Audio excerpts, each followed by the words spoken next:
نحمدہ ونصلی علی رسولہ الکریم بسم اللہ الرحمن الرحیم۔ سبجیکٹ ہے 70 استغفار کا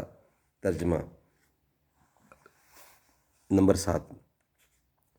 اے اللہ، میں معافی مانگتا ہوں ایسے تمام گناہوں کی جس سے میں نے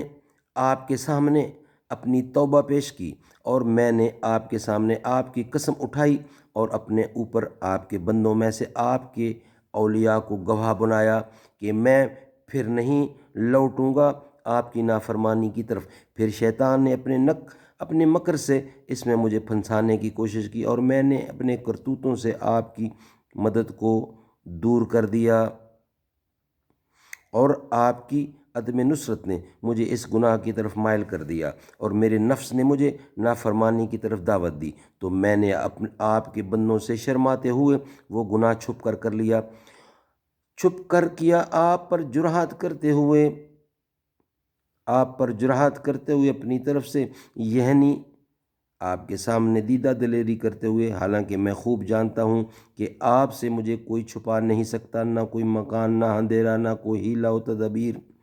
آپ سے اوجھل ہو سکتی ہے، نہ ہی کوئی پردہ، نہ ہی کوئی دروازہ، اور آپ کی نظر کو کوئی حجاب نہیں روک سکتا۔ اس جاننے کے باوجود میں نے جان کے بھی مخالفت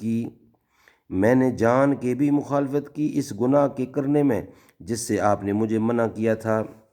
پھر بھی آپ نے اپنے فضل و کرم سے پردہ فاش نہیں کیا،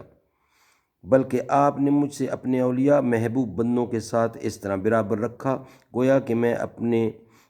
کہ میں ہمیشہ سے آپ کا فرما بردار بندہ ہوں، اور آپ کے حکم بجا لانے میں جلدی کرنے والا ہوں، اور آپ کی وعید یعنی دھمکی سے ڈرنے والا ہوں۔ حالانکہ میں آپ کے بندوں پر مشتبہ رہا، آپ کے سوا میرے بھید کو کوئی نہیں جانتا تھا، لیکن پھر بھی آپ نے اپنا خصوصی کرم فرما کر مجھے کسی نشانی کے ذریعے ان سے الگ نہیں کیا، بلکہ آپ نے مجھ پر ان نیک لوگوں کی نعمتوں کی طرح کامل نعمت فرما دی، پھر مجھ کو ان پر ان نعمتوں کی وجہ سے برتری عطا فرمائی۔ صدق اللہ العلی العظیم۔